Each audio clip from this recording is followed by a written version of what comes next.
혹시 전 세계 사람들이 가장 많이 마시는 술 뭘까요? 와인? 위스키? 아니면 소주? 답이 좀 쉬웠나요? 바로 맥주죠. 무려 7,000년 전부터 마시기 시작했고 지금은 전 세계 209개국에 맥주 양조장만 19,000개가 넘게 있다고 해요. 마셨을 때 캬 하는 그 맛 때문에 국적 불문, 인기를 누리고 있는 것 같은데 왜 유난히 바쁘고 고된 하루를 보내고 나면 좀 한숨 돌리고 싶을 때 생각나는 거 있잖아요. 상쾌한 첫 모금. 오늘 주제인 이 브랜드는요, 독주를 많이 마시던 19세기 유럽에서 오직 맛있는 맥주를 만들기 위해 과학자까지 섭외를 해서 함께 효모까지 개발한 걸로 유명하죠. 그때 만든 게 지금까지도 쓰이고 있고요. 4대째 이어지고 있는 150년 넘는 회사인데 우리로 따지면 흥선대원군 때 진짜 오래됐죠. 근데 좀 무겁다는 느낌보다 오히려 힙하고 젊은 이미지가 강하더라고요. 최근에는 전화랑 문자만 되는 휴대폰을 만들었고요. 맥주병을 따면 컴퓨터, 노트북이 꺼지는 신기한 병따개에 맥주를 넣은 운동화까지 만들기도 했죠. 음악 페스티벌도 자주 열고 축구, F1 같은 스포츠에도 빠지지 않고요. 또 축구 팬들 사이에선 덕심을 울리는 전설 같은 광고로 축구하면 이 맥주라고 인정을 받고 있기도 하고 실제로 챔피언스 리그 공식 스폰서죠. 최근에는 데드풀과 울버린도 등판한 광고 맛집이에요. 그 모든 시작은 맥주 업계에서 일하지 않았으면 광고인이 됐을 거다라고 말한 이 기업 3대 회장의 영향이 컸어요. 마케팅이라는 말이 생소했을 때부터 마케팅을 시작했다는 평가를 받았죠. 또 가장 비싼 몸값을 기록한 세기의 납치 사건의 피해자이기도 하고요. 근데 이 사건조차도 나중에 농담으로 써먹을 정도로 쾌남이었어요. 이분에 대한 이야기는 뒤에서 자세히 하도록 하고요. 금주령이 막 풀린 미국에서 새로운 맥주 역사를 썼고 우리나라에도 무려 1982년에 처음 들어온 수입 맥주이기도 하죠. 이제는 전 세계에 이 맥주 없는 곳을 찾기가 더 힘들 거라고 하던데 언제 어디서든 상쾌한 그 맛을 느낄 수가 있는 거죠. 자, 이번 주제는요, 전 세계 수만 가지 맥주 가운데 가장 브랜드 가치가 높다는 맥주. 우리는 맥주를 파는 게 아니라 즐거움을 판다. 축제의 현장, 승리의 순간을 함께하는 짜릿한 라거 맥주 하이네켄입니다.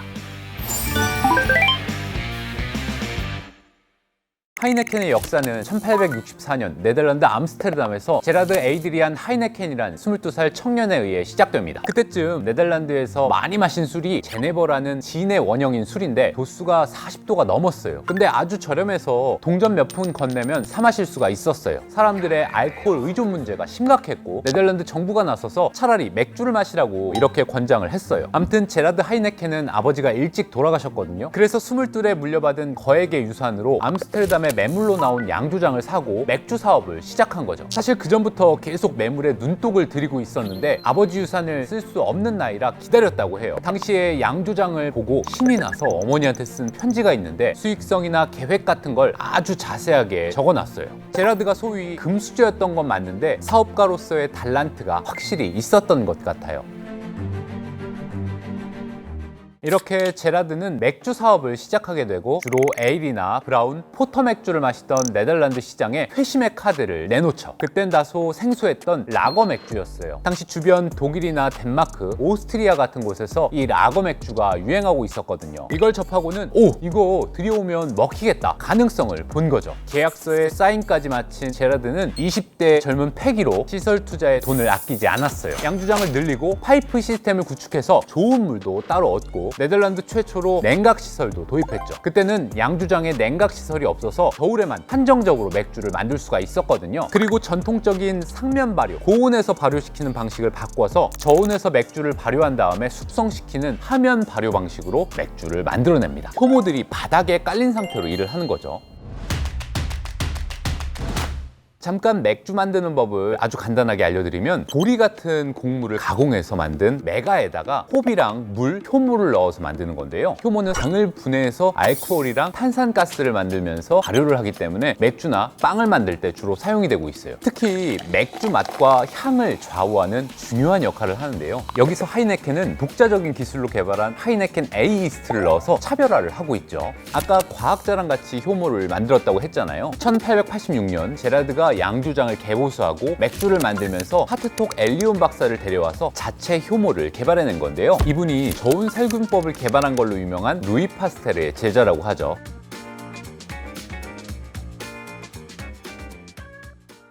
암튼 당시 유럽 양조업자들의 가장 큰 고민이 맥주에서 자꾸 신맛이 나는 거였어요. 외부 온도의 영향을 받은 미세 효모가 발효돼서 그랬던 건데, 이 신맛을 잡으려는 효모 연구가 유럽 곳곳에서 이루어지고 있었죠. 근데 하이네켄은 아예 하이네켄만의 효모를 만들어버린 거예요. 그것도 지금까지 쭉 쓰이고 있는데, 하이네켄 마실 때마다 보통 라거에는 없는 미묘한 과일 향이 나잖아요. 에이스트가 그 특유의 맛과 향을 만들어낸다고 합니다. 효모는 살균 과정을 거치면서 사라지는데요. 그래서 성분표에는 나와 있지 않지만 보이지 않는 맛의 비밀인 거죠. 하이네켄은 초기에 개발한 이 에이스트를 지금도 본사에서 전 세계 양조장으로 쫙 보내고 있는데요. 어느 나라에서 하이네켄을 마셔도 맛있는 게 가능한 비밀이 바로 이거였던 거죠. 산뜻한 시트러스 향이 나는데 목 넘김은 부드러운 그 맛. 저는 개인적으로 어느 나라에 가서 어떤 음식이랑 먹어도 다 잘 어울렸던 것 같아요. 유럽에서도 그랬고 어디 동남아 같은 데 가서도 굉장히 잘 어울렸던 것 같고요. 암튼 이렇게 과학의 힘까지 동원돼 탄생한 하이네켄은 고급 맥주로 자리를 잡으면서 유명해지는데요. 원래 네덜란드에서 맥주는 노동자가 마시는 값싼 술이라고 여겨지기도 했는데, 신사가 마시는 술로 격상시킨 주역이었죠. 진 위스키처럼 독하지 않으니까 쉽게 취하지 않고 신사의 품격을 지켜낼 수가 있는 거죠. 달거나 쓰거나 한쪽으로 치우치지 않는 맛 덕분에 여러 잔을 마셔도 질리지 않으니까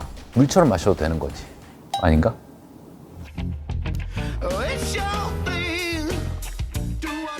하이네켄 병을 보면 EST 1873이라고 적혀 있는데요. 1873년은 하이네켄이 처음 출시된 해가 아니라 2호 양조장이 설립되고 회사 이름이 바뀐 시점이죠. 그때 하이네켄의 인기가 엄청나서요. 수요를 다 감당하지 못할 정도로 찾는 사람들이 많아졌대요. 그래서 로테르담에 2호로 대규모 양조장을 설립하고 회사 이름도 하이네켄 NV로 바꿨는데, 사실상 브랜드로서 하이네켄의 역사가 이때부터 다시 시작이 됩니다. 참고로 암스테르담의 첫 번째 양조장은 지금은 하이네켄 익스피리언스라는 박물관 겸 체험관으로 운영 중인데, 암스테르담의 필수 관광지로 자리 잡고 있어요.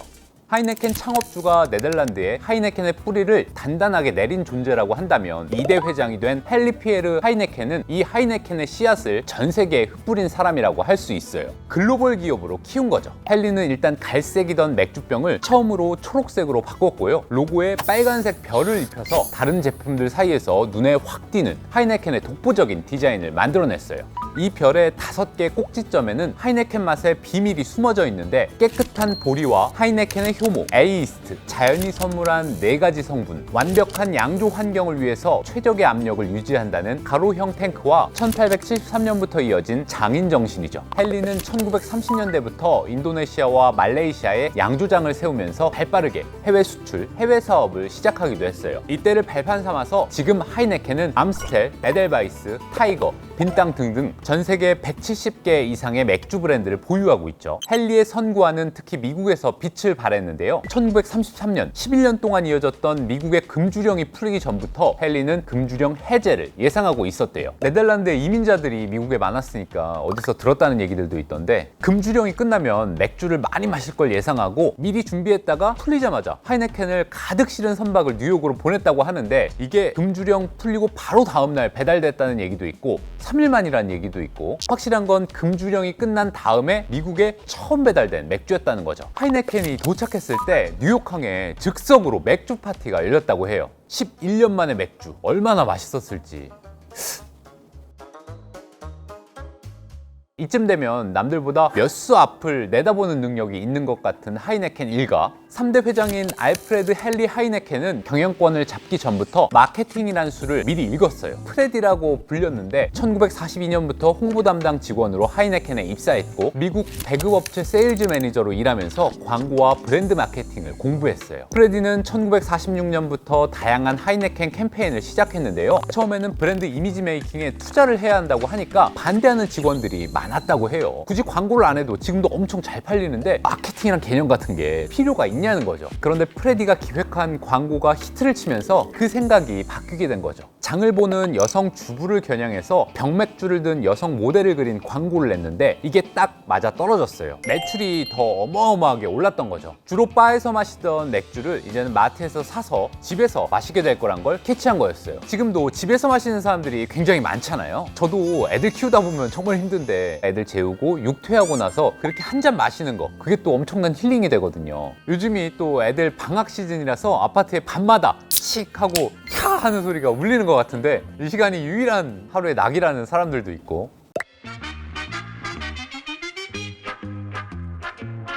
암튼 이후 하이네켄은 네덜란드 맥주 최초로 TV 광고를 내보냈고 활발하고도 화려한 마케팅을 선보이죠. 1999년 네덜란드에서 하이네켄이 세기의 브랜드로 뽑혔을 때 프레디는 세기의 광고인으로 선정되기도 했고요. 나는 맥주를 파는 게 아니라 즐거운 시간을 파는 것이다. 하이네켄사의 비전이자 가치가 된 이 프레디의 철학, 로고에도 담겨져 있죠. 소문자 E를 살짝 돌려서 스마일 E, 웃는 모양의 로고를 만들어냈습니다.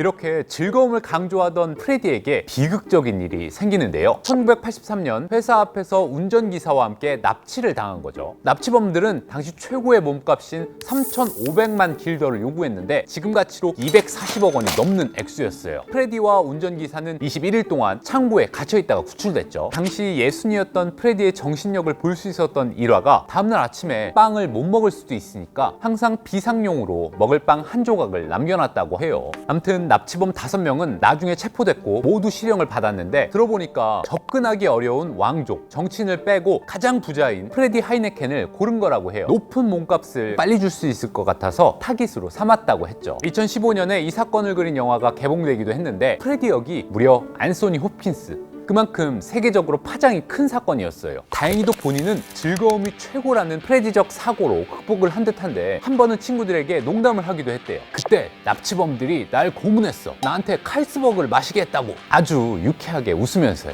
하이네켄의 오래된 라이벌이 칼스버그죠. 프레디가 시작한 하이네켄의 캠페인은 지금까지도 이어지면서 잊을만 하면 레전드를 탄생시키는데요. 얼마 전에는 갑자기 휴대폰을 내놔서 화제가 됐었어요. 보링폰이라고 하는 말 그대로 지루한 휴대폰인데 생긴 건 완전히 옛날 폰 같아요. 카메라는 30만 화소, 인터넷은 안 되고 통화랑 문자만 쓸 수 있는데 예전에 노키아 폰에 깔려있던 추억의 게임이죠. 스네이크만 할 수 있다고. 왜 최근에 디지털 디톡스, 피처폰 쓰기가 유행이었잖아요. 스마트폰에 빼앗기는 시간이 너무 많아지니까 덜 쓰기 위해서 하이네켄도 쉴 새 없이 울려대는 폰 알림에 방해받지 않고 맥주를 마시면서 사람들과 좋은 시간을 보내라는 취지로 이걸 만든 거예요. 개인적으로 저는 별이 들어가는 그 자리에 하이네켄 별 모양이 들어간 게 굉장히 힙하더라고요. 하이네켄은 전부터 이런 획기적인 광고로 주목을 받았죠. 그 중에서 가장 유명한 건 클래식 공연장 깜짝 카메라 광고. 챔피언스 리그의 중요한 경기가 있는 날 주변 사람들을 포섭해서 축구 팬들이 억지로 클래식 공연을 보게끔 했는데 울 것 같은 팬들 앞에 곧 화면이 반전되면서 축구 중계 화면이 재생돼요. 또 축구메이트 친구들을 배신하고 VIP석 직관을 택한 축구팬에게 서프라이즈를 하는 광고 등등 축구팬이라면 공감할 재미있는 광고들을 많이 만들어냈고요. F1 선수를 출연시켜 음주운전을 경고하거나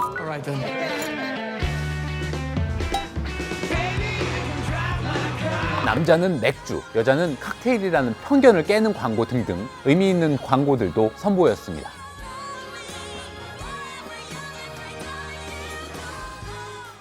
(150년이) 넘는 시간 동안 4대가 지켜낸 이름 하이네켄은 변하지 않는 퀄리티로 여전히 인기를 누리고 있는데요. 그동안 하이네켄 오리지널부터 더 가볍고 부드러운 하이네켄 실버, 감쪽 같은 맛으로 전 세계에서 사랑받는 대표적인 노알콜 맥주인 하이네켄 노알콜까지 출시됐는데 모든 제품에 A 이스트를 첨가해서 믿고 먹는 맛을 유지하고 있다고 하죠. 작년에는 한 보고서에서 세계에서 가장 가치 있는 맥주 브랜드로 이름을 올리기도 했고요. 네덜란드 암스테르담에서 시작해 지금은 한국을 포함한 전 세계 192개 국가에 자리 잡은 하이네켄의 성공 비결은 전 세계에서 통용되는 이 즐거움을 공략한 것이 아닐까 싶은데요. 지친 일상을 바꿔주는 이 맥주 한 모금처럼 소비더머니도 여러분께 즐거움이 되길 바라는 마음으로 이번 편 마치겠습니다.